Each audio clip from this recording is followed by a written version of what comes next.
Hi there, welcome back.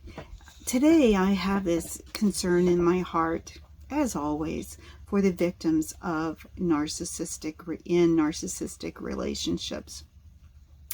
Here's the deal. Oftentimes those that are within the throngs of a narcissistic relationship, they don't really understand what they're dealing with. They don't, sometimes they don't even know what a narcissist is, and maybe they've never heard the term. I know in today's society they've likely heard the term, but why, when you love someone and you've seen how charming they can be and how they showed you love to begin with, which may have scooted on to, ooh, I never know when they're going to raise this ugly head and bite at me, but you know what, if I say things the right way and if I do things the right way, our relationship's going to be smooth, and the love that we have and the love that he or she has shown me at particular times, it's just going to grow and blossom, and this is going to be a good thing. They just don't know. These victims don't know. My concern is the term narcissist is tossed and labeled on so many people these days that these victims are just not even going to know that they are dealing with a narcissist.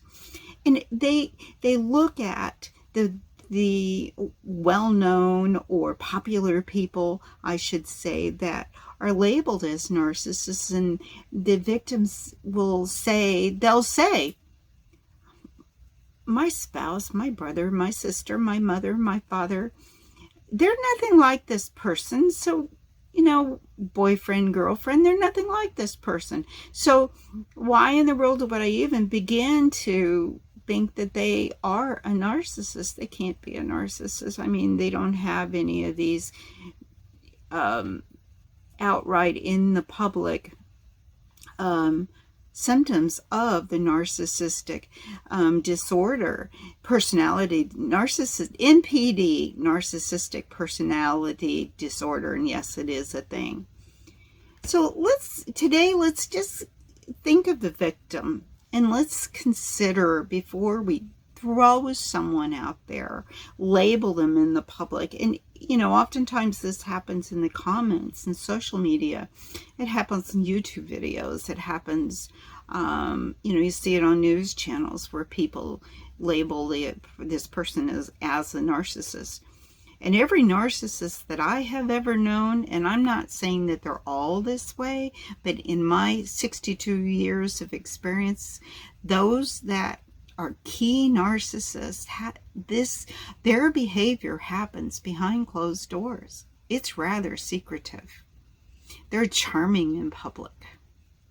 They don't appear as a narcissist to everyone in their walk. Now, I know this isn't the always situation, because I have understood that there are narcissistic bosses. It may come out in the workplace, but I think in today's society that could be a little more difficult, because we all, managers of people, have to be very careful with how we word things and how we treat people and how fair we are across the board, because as managers or as business owners, we could be slapped with lawsuits extremely easily, and it's not so easy to target and to pinpoint and to even identify a real narcissist. And I'm not saying these other people aren't real, but a narcissist that exists behind closed doors in a deep relationship with someone. So there are some outlying traits of narcissists, and we're going to go over a couple of them today. First is the grandiose self of importance.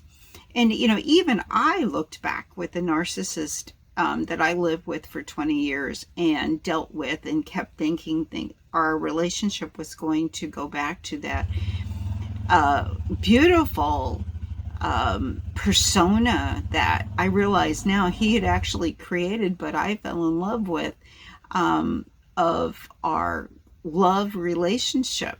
And it was just up in the clouds and glorious and all this in his eyes.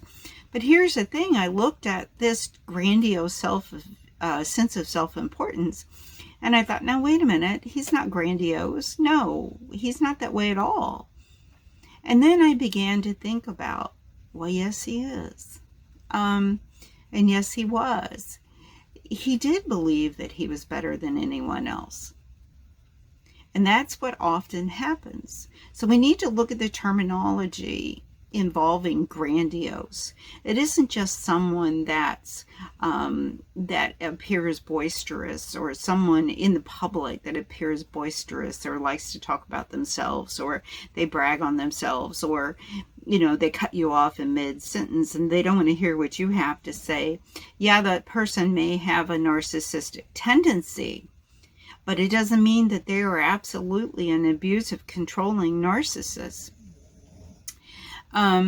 When a narcissist talks about their work or talks about the things that they do, they oftentimes just blow it up bigger than life. And this is where the grandiose comes from. So we really have to think hard about, is this person really have they created the persona that they're a star of their world?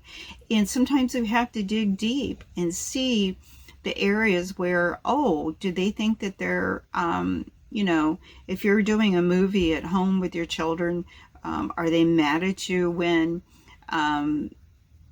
you're not creating this movie, this video as a professional? It's not professional enough. They're grandiose, thinking I'm a movie producer or a music producer, or because I can play the drums, I'm the original band, blah, blah, blah, blah, blah, quote. And this is how I saw it, that it took many years for this to come out. It was something that looked cute until later I realized that this is a symptom of a grandiose sense of self-importance, that they're good, they're better than the ordinary, they're better than the average. And it's good for us to have a vision of great self-worth of ourselves, but we don't put ourselves up on the pedestal way, way, way above other people. We're just all human. These people live in a fantasy world that support the delusions of grandeur. And this is what they surround their life around. Sometimes when they have these fantasies, they forget that, and they don't realize that they're not who they think they are. And because I am this fantastic person, I don't have to live like everybody else. I don't have to follow the same rules as everybody else. And then we move on to needs constant praise and admiration. See, this looks different for everyone. And again, I originally, as a victim, looked at this and I thought, well, I don't remember him saying I need praise or I need admiration. But why would he say that? There was a need there, despite his behavior, and I've experienced this with my coaching with other people. There is a need there for the narcissist to receive praise and admiration, even in the midst of, constantly cheating on your spouse, or constantly running someone down, your loved one down, or gaslighting, telling your loved one that they're crazy so that it makes you look right and them appear wrong. And all of this is going on, yet you need this constant praise and admiration. And if you're not getting it, then you're the abused. The narcissist believes the dilemma and the fantasy that they are the abused one. And they tell other people this. She neglects me. He neglects me. I'm abused. Even though the other person is pedaling as fast as they can go to create a good relationship. And it's one-sided. There's no way that they can fix the narcissist by saying or doing the right things. Again, there's a sense of entitlement, and I did see this in my relationship. You might not see it in yours, but One of the things that happened to me, and I'm just going to give you some examples. I had a really good job in the corporate world. I made car payments. I was able to buy brand new cars. They weren't expensive cars. They were probably some of the cheapest cars on the market, but I paid for them. I'd pay them off. I was able to pay for them. And this is just an example. In 90-degree weather, the narcissist said to me, "You're not allowed to use the air conditioner. You can't turn that air conditioner on driving home on the interstate, your 35, 40-minute drive, because it uses gas money. And besides that, it's not fair to me because I have an older vehicle and my air conditioner doesn't work very well." How can you possibly tell someone that you love dearly when it's 90-something degrees outside and humid, and they're coming home from a long day at work, how they aren't supposed to use the air conditioner in the car because they're being neglected and they're not in that little car, that tiny little brand new car or fairly new car. They can't turn the air conditioner on and get the heat out of the car and drive home and relax by the time they're home. No way. That is just an example of sense of entitlement. I made all of the house payments. And when it came time when I finally created this divorce decree, and I found a lawyer that gave me the rights to write it and for him to oversee it and present it to the courts that way, I gave up $10,000 because my thought was, I made all of the house payments. Why in the world can't I just refinance this house myself and just stay here? I gave him every stick of furniture. I gave him all the dishes. I gave him everything. Why did I do that? I wanted him out. I wanted him to survive because I still cared about him, but I wanted him out of my life. He was abusive. At this time, he was stalking me, and at this time, I was still being threatened with losing the child I still had at home. And even though I walked the tightrope, I mean, I held a job down and I cared for my children, and I was very loving and very caring and very dedicated to everything. But this sense of entitlement was, I helped you paint this house when we bought it 10 years ago, so you shouldn't be able to get the house because I helped you paint it back then, despite the fact that he never helped around the house for those 10 years. He never cleaned the house. He cheated. He sat in his chair and in his chair recliner, and everything was about him. So this is where the sense of entitlement comes in. It's like, I don't care what you do in life. I am entitled to sit on my throne. That one's a very, very strong symptom of the narcissistic personality disorder. Another one is exploits others without guilt or shame. There is a total lack of empathy with a true narcissist. They can't associate it with the feelings of others. They can talk about, this is my love life, and I can love so well, and I'm the best lover that ever was, and can even say, because she doesn't love me the way that I deserve to be loved, I'm going to go out and look for love relationships, but you have to stay right here at home while I'm doing so in case I fall flat on my face. You're still my love relationship. They don't believe that what they do affects others. They just believe they're in their rights and that this is their perfect right in life because they deserve to be respected and be on this throne. Where that comes from, I still to this day have no idea, but it's what happens. Okay? So last but not least, the narcissist has they demean, they intimidate, they bully, and they belittle others. And I would say that the majority of us see this within our narcissistic relationships. We experience this when we're behind closed doors with the narcissist. The narcissist will appear to be kind to others. For example, kind to his mother or kind to your sister. But then behind closed doors, he talks about hating he or she, and I'm sorry if I've said he too often, he or she will claim that they hate this person, and this person thinks that their beep doesn't stink because they live in this great house with these wonderful children, and they appear to have this great marriage, and they think that they're better than he is and or she is, and they're constantly putting other people down, such as, well, I don't care if my mother dies. I don't care if she dies right now on the spot. She's nothing but a piece of beef. And they're hateful. They're just horribly hateful about other people behind closed doors. But then when they're around these other people, they appear to be extremely charming.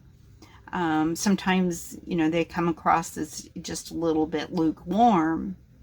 But oftentimes they're charming, so that in my particular example, when I realized that my now deceased ex-husband was a narcissist, and I actually told my parents that I felt like the baby was being abused, brand new newborn baby.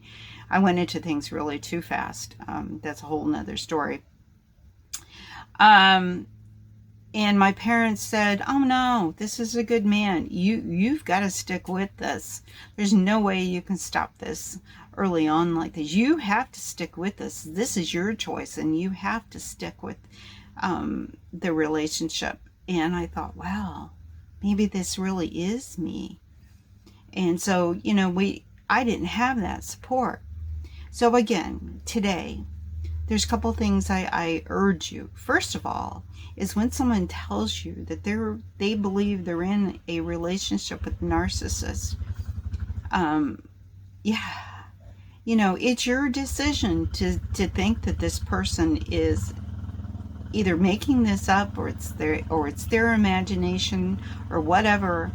But you could possibly be adding to the pain that this person is going through with the narcissist. And oftentimes it's really hard for the person that's the victim to even retain friends, because friends believe this charming narcissist is who they are, and that you, the victim, are just making all of this up, especially if the narcissist has went out and created flying monkeys, which means that they have these friends and they have this tribe of people that they have smooth talked into believing that they are poor little child, poor little victim. And by a child, they're an adult, but basically they're a child in their mind, in my opinion. Poor me, I'm abused, I'm neglected. And this is why, I've cheated a few times, because man, I deserve this love relationship in my life, and I deserve it. I've done bang 1, 2, 3, 4, 5 consistently in my life, and there's no reason for her to treat me this way, or for her to not put me on a pedestal and give me everything that I'm asking.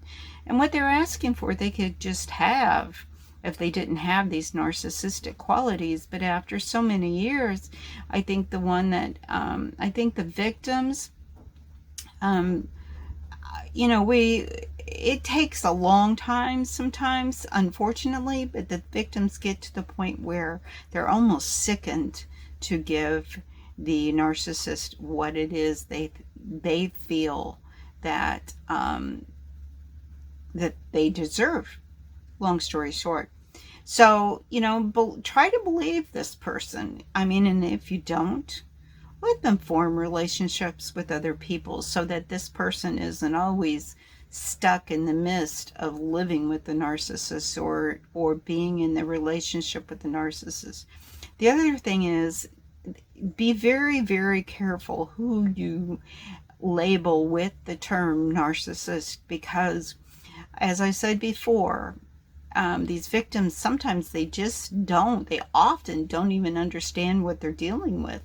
And they're just spinning their wheels, trying harder and harder and harder, and thinking that they can get this relationship back on track if they just say the right thing or do the right thing. And a lot of this narcissist, these things are just going on behind closed doors. These things that they're saying and they're doing, and the abuse, it's going on behind closed doors. It's secret. And it's not so much that the narcissist thinks that they're such a fine, great person. Oftentimes they're actually dealing with their own sense of self-worth. They don't believe, they have no confidence. And, it's unbeknownst to them, they lack in all of this. And where it comes out as, well, if she was better or if he was better, I wouldn't be the way I am. So then they blame the victim. Even in their own secret world, they blame the victim. But a lot of this goes on behind closed doors, and I just urge you to not add to the confusion. Be very careful with who you label as a narcissist in the public eye. Yes, we all have from time to time, we have a small little increment of narcissistic tendencies or symptoms, but they're extremely small fractions. I am so sorry. I've got a neighbor that's working on a four-wheeler if you keep hearing this noise. So just be very careful about trusting and believing the person that claims and maybe comes to you for help. Personally, I never went to anyone. I was ashamed. I was ashamed that my relationship wasn't what it should be. Be gentle with the victim and watch who you label as a narcissist. It's okay to say, well, they act like a narcissist, but it's not okay to say, oh, they are a narcissist just because they're proud of themselves, or just because they don't let someone else speak, or just because they're boisterous. That does not mean they're a true narcissist with a narcissistic personality disorder. It's much more complicated than that. So let's give the victim some credit and some ease. Take care, you guys. Love you. You have a wonderful day.